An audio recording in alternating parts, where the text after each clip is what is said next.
I chose to open up our marriage on our anniversary. But instead of a conversation, my wife erupted in fury and struck back in the cruelest way. "Where did you even get that?" she asked, her voice trembling with disbelief. "Is there the hair? Seriously? I hand you proof that you've been cheating, and your first question is where I found it? Does it even matter? Will the source somehow erase what you did?" I asked, looking into the eyes of the woman I'd been married to for 7 years. She sighed and said, "Okay, it looks bad, I won't lie. We kissed, but that's all it was, and we weren't hiding, we were in plain sight." "That's your defense?" I snapped. "You're not even going to tell me who he is or why you were locking lips with him? You think it's okay because there's no sex in the picture? That's how you define staying faithful." "Eric, I can see you're upset," she said gently. "We didn't expect anyone to see." She straightened her back and added, "Blowing this out of proportion isn't going to help either of us." "You won't even tell me his name," I said, sarcasm dripping from every word. "Why should I get worked up over some random stranger?" "His name won't change anything," she insisted. "If I tell you, you'll just do something reckless and start a fight, and I won't let that happen." "Well, I appreciate the honesty." Finally, I replied coldly, "But you've made your decision. Now I'm making mine." I spun around and headed upstairs, determined to start packing. She came after me. "Wait, what are you doing?" she asked, clearly confused. "Packing my things," I said sharply, not even looking back. "But why?" she asked, her voice cracking with panic. "I've had it with the lies, Laura," I growled. "If I don't leave now, I might say or do something I can't take back." "Don't be ridiculous, Eric," she said, trying to sound calm. "You're not the kind of man who hits his wife. Up until today, I didn't think you were the kind of woman who cheats on her husband either. We don't even know each other anymore," I muttered bitterly. "Cheating? Who said anything about cheating?" she snapped back. "It was just a kiss, that's not cheating." There it is again, more lies. "But I never cheated on you, Eric. Not with him, not with anyone," she screamed, her voice echoing through the room. I didn't say a word, I just held up another photo, this one much clearer, of her getting awfully cozy with that same man. Her eyes darted across the image. "Where did this come from? How did you get it?" she stammered, clearly shaken. "Again, does it matter? Well, knowing where I got this changed the fact that you lied and betrayed me." I asked harshly. She let the photos slip from her hands and collapsed into sobs, trying to wrap her arms around me. "Don't," I warned. "Stay back, Laura. I gave you a chance to tell me the truth, but clearly I wasn't worth your honesty. If you'd been upfront, maybe we could have talked things through, for Leo's sake, but now you expect too much." I picked up my phone and said firmly, "I'll keep this with me. If you ever need to reach me, it better be about Leo, otherwise I'll block you, understood?" She gave a small, broken nod, and I walked out the door, seething with heartbreak and rage. That Friday night, I checked into a motel. I told myself I'd take the weekend to clear my head and figure out what to do next. The idea of divorcing her hit me like a ton of bricks. Leo would grow up in a broken home, and I'd be stuck with alimony and child support. Part of me still wished she'd at least tried to explain or apologize. That's why I thought it was best for us to take some space and think things through separately. But without her and Leo, the silence was unbearable. I couldn't sleep. I just lay there, crying until exhaustion finally knocked me out. By midday Saturday, the texts began flooding in. I had an engineering degree and had been working at a chemical lab for years. Eventually, I got an offer to become a production manager at a top research and development facility 1,000 miles away, along with a major salary bump. We decided to relocate, leaving everything familiar behind: friends, family, the life we'd built. Laura landed a job at a massive call center for a credit card company, surrounded by over 1,000 coworkers her age. A year after the move, Leo was born. I persuaded Laura to leave her job and stay home with him since my salary covered everything we needed. Still, she stayed close to her old coworkers, and they quickly became the center of her social life. We'd hang out often with her friends and their spouses, mostly people she knew from her Keo team. I didn't complain, but the truth was most of our social time revolved around her work friends. They were outgoing and polished. Charming guys, really, and even though I never felt like I fit in, they treated me with kindness. So when the messages started pouring in, I was stunned. Apparently, Laura had filled them in on every detail of our personal drama before she even tried talking to me. I hated it, knowing other people were in on things I hadn't even processed myself. She didn't text or call. Probably figured I'd block her if she did. Her best friend Cassidy seemed to be behind the whole thing. She pushed hard for me to meet everyone at her house Sunday night at 6. Sensing his setup, I countered with a different idea. Angus Steakhouse, neutral ground, public, easy to walk out if things went sideways. They hesitated, but finally agreed. I had a few reasons for going. I wanted to hear Laura's side straight from her. I wanted to know who her friend stood with. And honestly, I needed to find out if any of them had a hand in what happened. As an account manager, I'm used to tense conversations and staying composed. This wouldn't be any different. I just wanted answers to make the right call. I parked nearby and strolled toward the restaurant. Noticing their cars already there, they'd clearly arrived early, probably to prep for the ambush. That part made me chuckle. When I got inside, I saw there was only one empty seat, right beside Laura. She stood as if to greet me, but I raised a hand to stop her. If it's all the same to you, I'd rather take a seat at the far end. If that's a problem, I can sit at a different table altogether. Before she could respond, Cassidy jumped in. Of course, Eric, Jared, would you mind letting Eric have the seat at the end? Then she smiled and said, your meal's already taken care of. Let's just order and talk. We were seated in a private room, clearly chosen to keep things quiet and away from curious eyes. Everyone placed their orders in a hurry, like they were bracing for impact. Before anyone had the chance to steer the conversation, I pulled out copies of the photo, Laura and the man, kissing. You all seem invested in patching things up between me and Laura, I said calmly. But she shared all this with you before she even bothered to speak to me. I looked around the table. That alone shows how little she respects our marriage. Cassidy opened her mouth to speak, but I cut her off. Before we get into anything else, I need an answer. Look closely at this picture. That man right there? Laura refuses to tell me who he is. I let the silence stretch before continuing.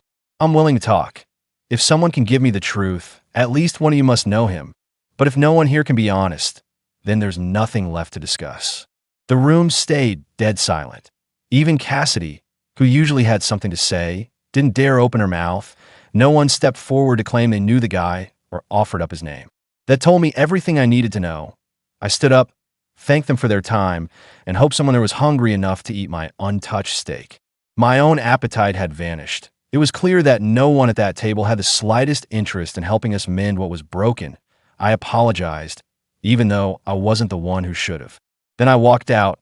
Laura called after me, her voice shaky and pleading, asking me to come back, but not one of them joined her. That silence said everything.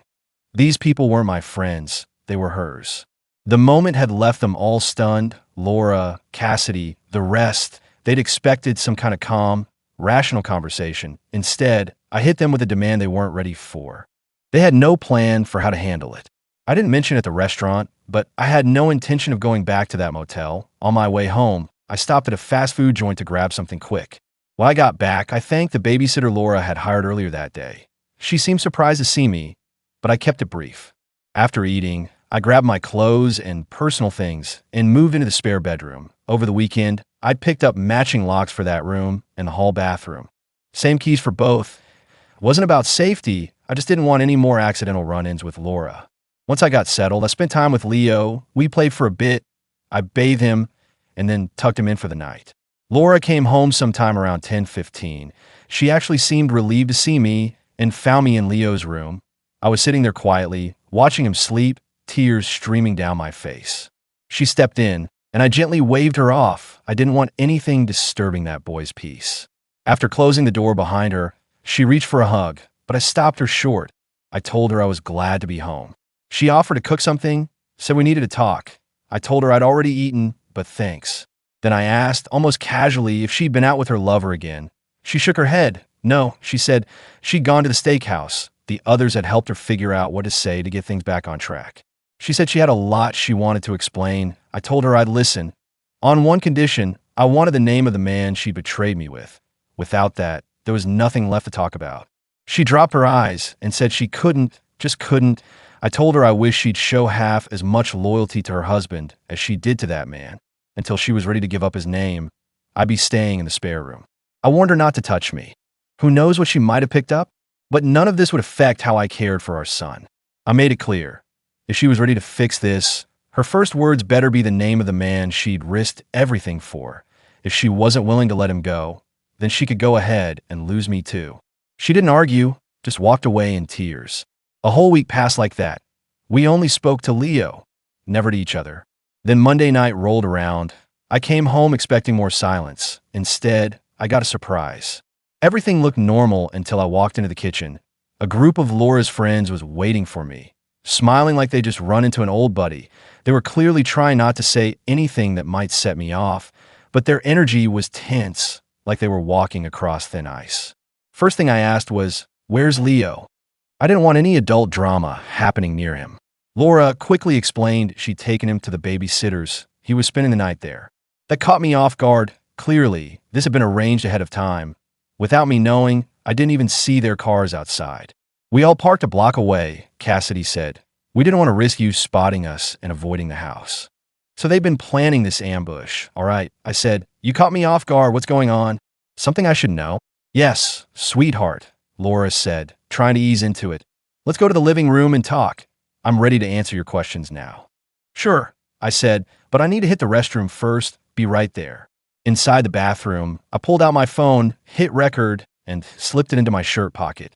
When I walked into the living room, I immediately noticed two new faces, and the moment I saw him, I knew Laura's lover was sitting on the couch, right beside a younger woman. Laura stood and said, "Ryan, meet Tyler Franklin and his wife, Diane. They've been our friends for a long time. I know this is a shock, but you've been asking to meet him, and we thought this was the best way." She added a warning. "If you try to start something, the guys will step in. We want this to stay peaceful." "So this is him," I said, my voice laced with sarcasm. "Now you worry about someone getting hurt. Shame you didn't think about that when it was me you were hurting." I looked Tyler straight in the eyes. "Relax. I won't lay a finger on him. I wouldn't want to risk catching whatever he gave Laura." The room groaned in unison. Cassidy stepped in to smooth things over.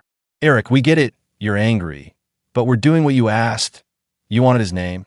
Now you have it. We figured you'd want to speak to him, and we've set that up. Tyler doesn't need anyone to talk for him.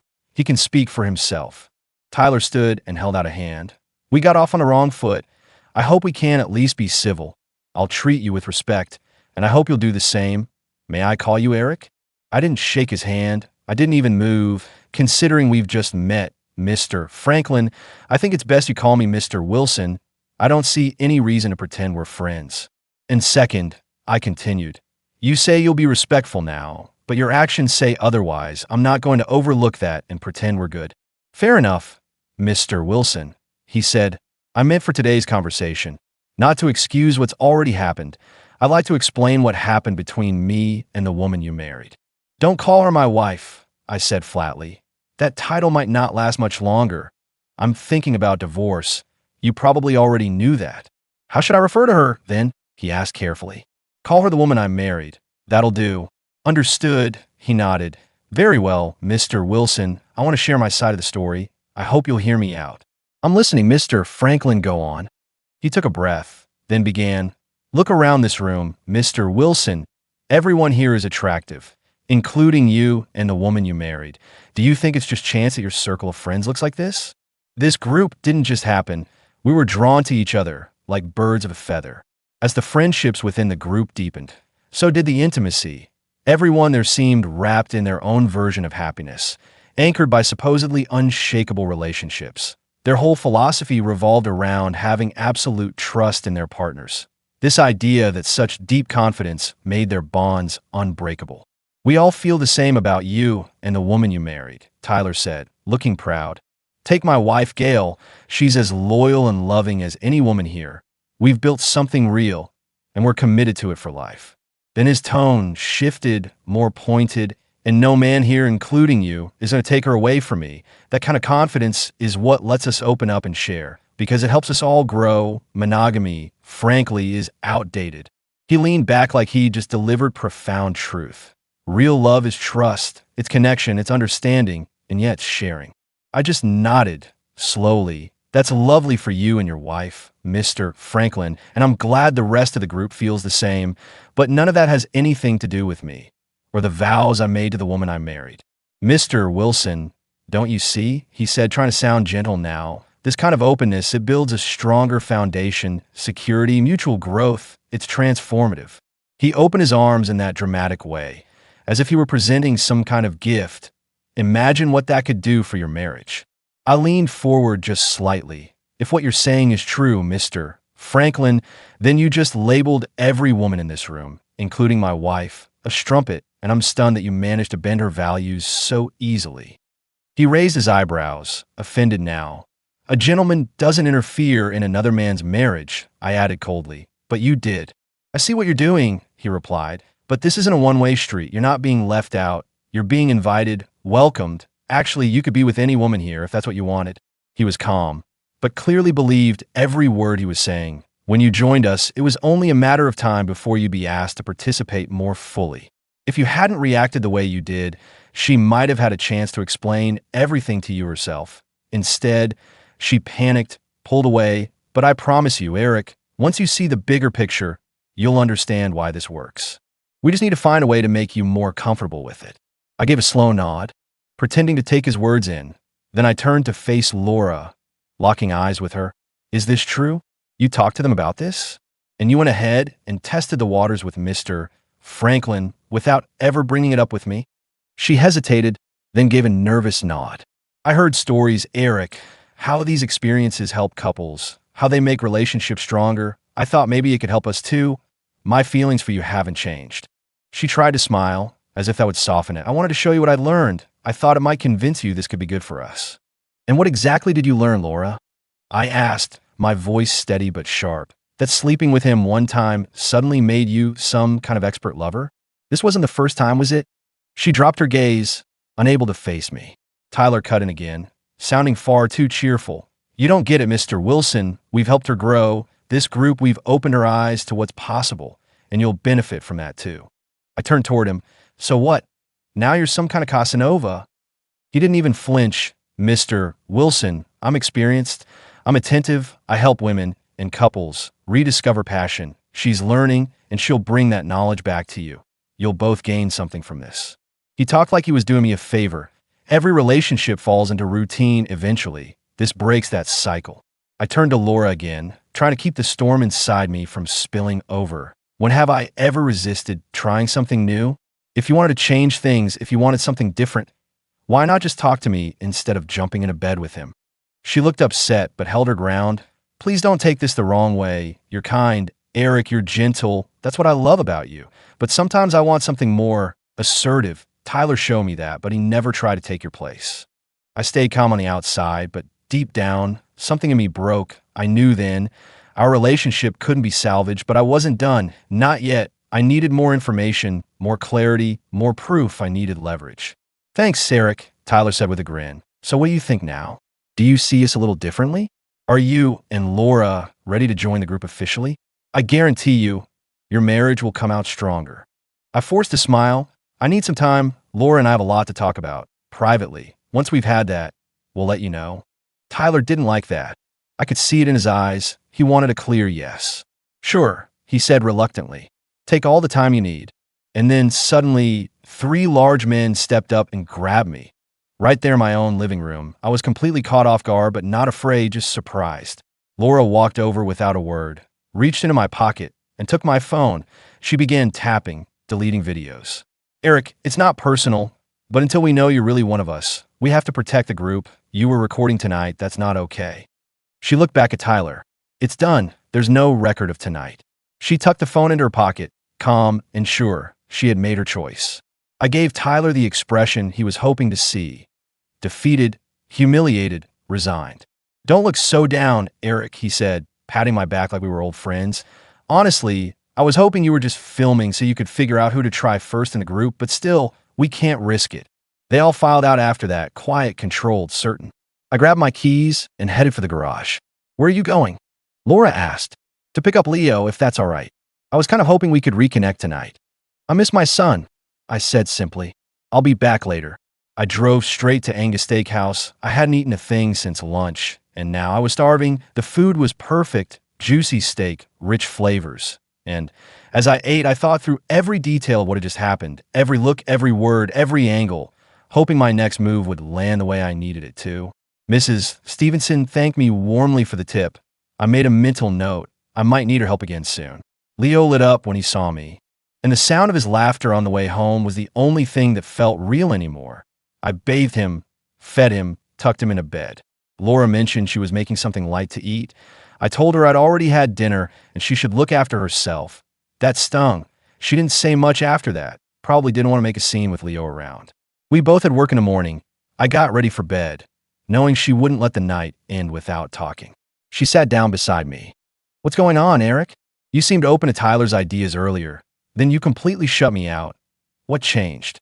I took a breath. "Good question. Let me ask a few of my own. Maybe your answers will help me sort it out." She nodded. "All right, go ahead." Just before they left, 3 men physically grabbed me in my own house, and you said nothing. Is that true or false? It wasn't like that. No, Laura. Don't explain. Just answer. Did it happen? Yes or no? Yes. Did you say anything? Try to stop it? Were there other people in the room who also stayed silent? Yes or no? She looked down. No. Okay, I said. Now we're starting to get somewhere. I looked her in the eyes and asked calmly, "Laura, did I ever tell you to grab my phone and delete anything off of it?" I waited. "Be honest. Just answer yes or no." She hesitated, then softly muttered, "No." "All right then," I said, taking a breath. "I'm about to ask a longer question, so listen closely because I don't want to go over this twice. You've already admitted you were fine with me being pinned down in my own house." I began, my voice tightening. "And you just confessed you took my phone and erased recordings, not because I asked you to, but because someone else did. Is that true?" My frustration was written all over my face. "Yes," she answered, barely above a whisper. "Okay, we're almost done here." I leaned forward, narrowing my eyes. "Now, since I was in that room the whole time and didn't hear a single person tell you to delete anything, that must mean you volunteered for the job, right? You chose to do it behind my back."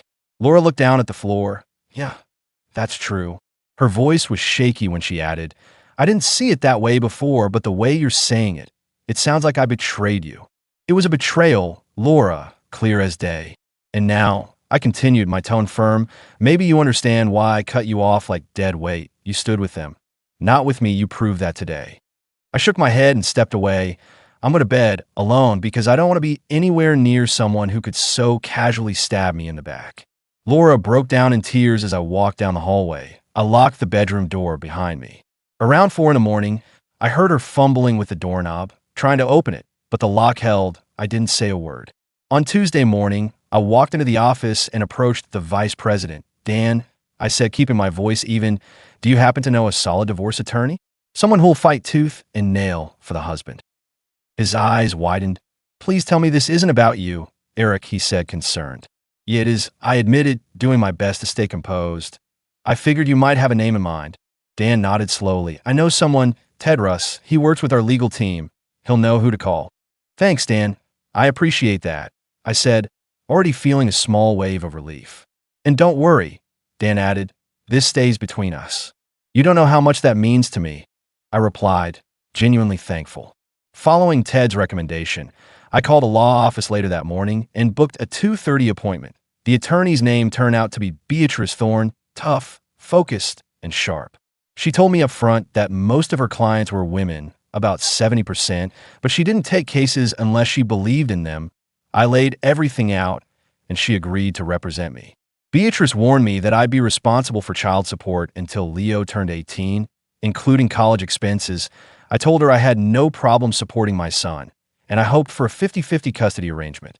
As for alimony, she explained that I'd likely be paying for 3 to 5 years, depending on the judge's ruling. In this state, she said, the typical rule is 1 year of alimony for every 2 years married, with a cap of 10 years unless you've hit 20.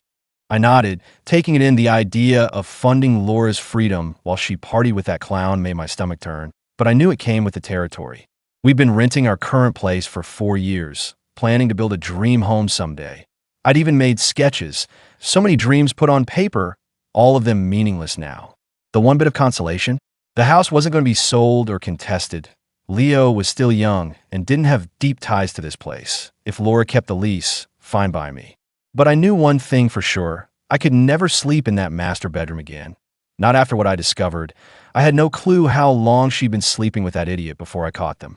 Beatrice explained that, on average, a divorce here takes about 8 months if it's uncontested, a full year if it's not. I was hoping for the shorter path. Once I made up my mind, there was no going back. Staying legally bound to someone who'd turned on me just wasn't an option anymore. Beatrice added that declaring infidelity didn't come with any direct financial advantage, but could impact custody outcomes if needed. I asked her to have the paperwork ready by Thursday and to serve Laura at her job on Friday at 10 a.m., right in front of her coworkers. We sorted out the fees and all the divorce logistics, and then I brought up the question that was really bothering me. Beatrice, what happens until the divorce is finalized? I asked, what are my options for staying close to my son? I don't want to be a weekend visitor for the next 8 months. It's not uncommon for couples to remain in the same home during the process, she said, but it's not always easy. Why is that? I asked. When she gets served on Friday, she's going to be furious if you're still in the house. There's a real chance she'll lash out. Are you ready for that? I nodded. Yeah, I can handle the backlash. As long as we're officially separated, I'll be fine. She might not want the divorce, Beatrice warned. Some women try to keep both, the husband and the affair. Well, it's not up to her anymore, I said. This is a legal process. She can't stop it just by changing her mind, right? She can't stop it, Beatrice confirmed, but she can make it harder. How? I asked, already suspecting the answer. If you end up being intimate with her again, the divorce timeline resets. That means you'll be looking at another 8 months minimum. The state interprets intimacy as reconciliation. That won't happen, I said without hesitation. But I wouldn't put it past Laura to try. She knows how to manipulate a situation. You don't even have to sleep with her, Beatrice cautioned. If she claims you did, and you can't prove otherwise, her word might carry weight. Judges are often swayed by emotion, especially if she plays the victim card. But wouldn't she need to back that up with details? Times, dates, something I could contradict?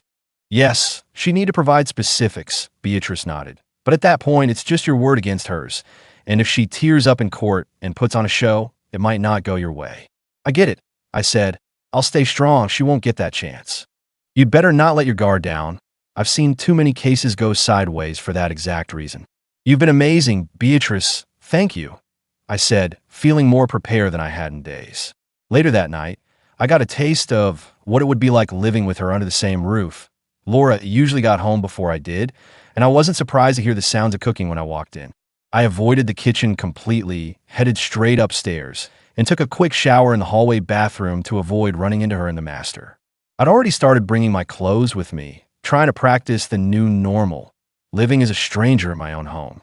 When I stepped out into the hallway, towel around my neck, there she was waiting. Dinner's almost done, she said softly. Leo's in his high chair. You smell nice.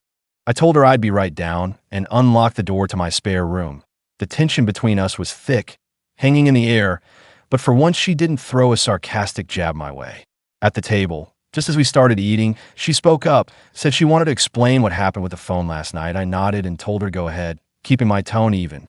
She said Tyler had figured out I was recording and claimed it was unfair to put everyone at risk like that. According to her, no one was allowed to leave until that threat was handled. He suggested she delete the recordings herself while I was there to see it. I gave a slow nod, and I asked her why exactly did they trust her to carry that out. On her husband's phone, no less. Because she'd given them her word, she said, like that meant something to them, like that should mean something to me. She looked confused when I didn't let that sit. I asked her what exactly she didn't understand.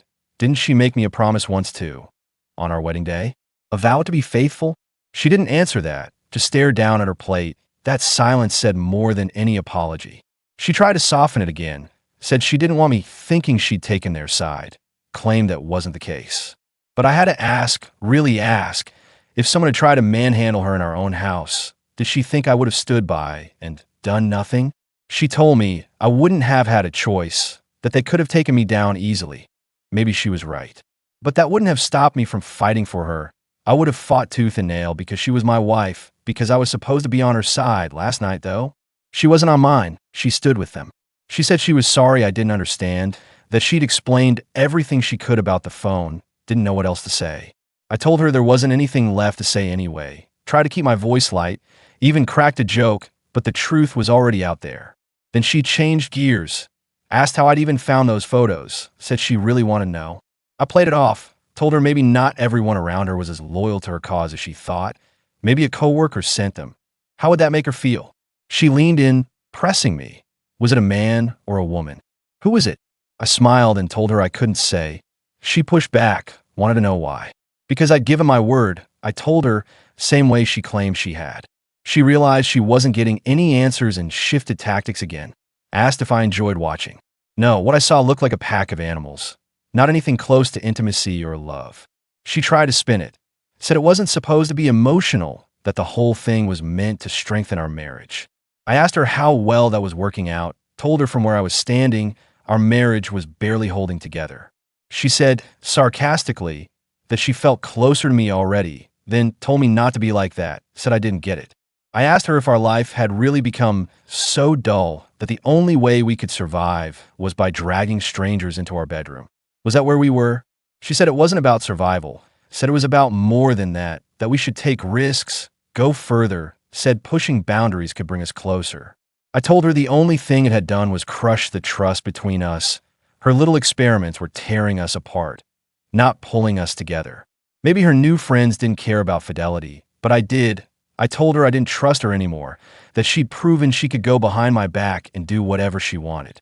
And if it was all so important, why hadn't she just talked to me first? Why jump into bed with someone else instead of speaking to the man she married? She said she knew exactly how I'd react, thought if she tried it first, and then brought what she learned back to me, I'd eventually see the value in it. So now she and Tyler were the enlightened ones, and I was the ignorant husband waiting for their wisdom to trickle down. That's how she framed it. I told her I hadn't realized how lucky I was to have such brilliance in the house. She looked straight at me and said she could show me, said she'd paid close attention to Diane and learned new techniques, all meant to improve what we had. Said if I just gave her a chance, I wouldn't regret it. She was practically pleading. But every time I looked at her now, something twisted in my stomach. I told her I couldn't even imagine kissing her. What used to be just ours, she'd handed out freely, and I couldn't unsee that. She snapped that she didn't belong to me, that I didn't own her and never had. I told her she was right. I never thought I owned her, but I believed her when she said she was mine, when she promised herself to me, and now she'd taken that back and given it to someone else. I said she'd broken something in me, something that might never heal. My voice cracked at the end, but I didn't care. She started crying again. That was the last thing either of us said for days. From that point on, I poured myself into Leo. Every spare moment went to him. I changed his diapers, bathed him, fed him, never once asked for her help. It became this unspoken competition between us, who could care for him more. Leo didn't mind. He soaked up the attention. And honestly, so did I. While she kept quiet, I started digging into Tyler and Gail Franklin, but the deeper I searched, the more I came up empty. The only Tyler Franklin I could find in public records? A homeless guy arrested downtown for panhandling. The man in the public records, his photo, and age didn't even come close to matching the guy who had been with Laura that night. So that lead was a dead end. Still, I wasn't giving up. I kept digging, determined to find out who Tyler and Diane really were. I scheduled the papers to be served at exactly 10 a.m. on Friday. I chose that time for a reason. I had a meeting that morning with the local facilities manager's chapter. These meetings usually drag on for 2 to 4 hours, lunch included, and are basically sponsored by contractors who want to sell us on their services. If Laura decided to call, my secretary would confirm I was out for a while. I even set my phone to silent, only allowing emergency work calls through. It wasn't that I was dodging her. I just felt she needed some time to sit with it, to let the shock of what was happening actually settle before we had another conversation. When I got back to the office, I noticed I'd missed a ton of messages. I called her back right away. She picked up fast, her voice already shaking with emotion. "It's about time," she snapped. "Are you serious? You had me served in front of my friends? Do you know how humiliating that was? Are you actually divorcing me over this? I told you it was nothing. Eric, when are you going to get that through your head? Why didn't you call me back? Why won't you talk to me?" I stayed calm. My secretary should have let you know. I was in a management meeting. I called you back as soon as I could. I still have a job to do.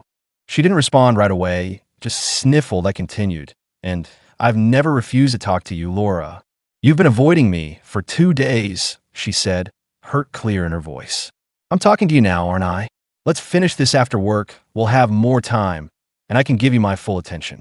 She broke down then, crying softly into the phone. "I don't want a divorce. Please, Eric, please don't do this. We'll talk tonight." "Okay, Laura." "Okay," she whispered. "I love you." "Tonight then. Goodbye, Laura." After that, I had one last short meeting about a lab issue I got to handle quickly, made a call to our contractor, and wrap things up. Knowing Fridays tended to slow down by late afternoon, I left work early. I figured she probably wouldn't feel up to cooking, so I swung by Chick-fil-A and picked up dinner. I sent her a text to let her know. She pulled into the driveway not long after I got home.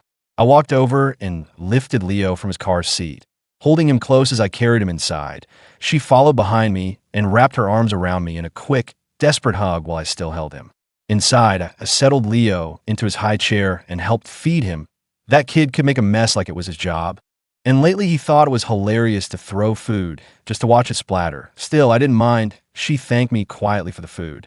We sat there, chatting lightly while entertaining Leo, trying to keep things feeling normal. She cried on and off, even as she smiled at him. That night, I stayed with Leo the whole time, fed him, changed him, got him ready for bed, and waited until he finally drifted off. He was my anchor, the one good thing I could hold on to while everything else was falling apart. Later that evening, I found Laura in the living room. She had the divorce papers spread out in front of her. Her eyes were red. She inhaled deeply, bracing herself before speaking. "I'm sorry, Eric, okay? Is that what you wanted to hear?" I stared at her. "Honestly, it's the first time you've apologized for any of this. So tell me, what exactly are you sorry for, Laura?" "I'm sorry you had to see those pictures.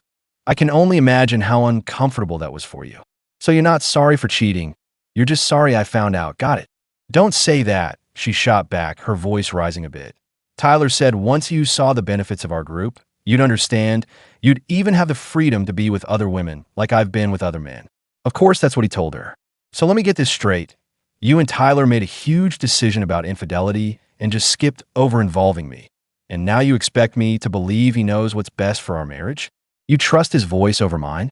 That's not just offensive. It's pathetic." She looked down, voice quieter. "I realize now I made a mistake. I should have talked to you before, you're right." She hesitated before continuing.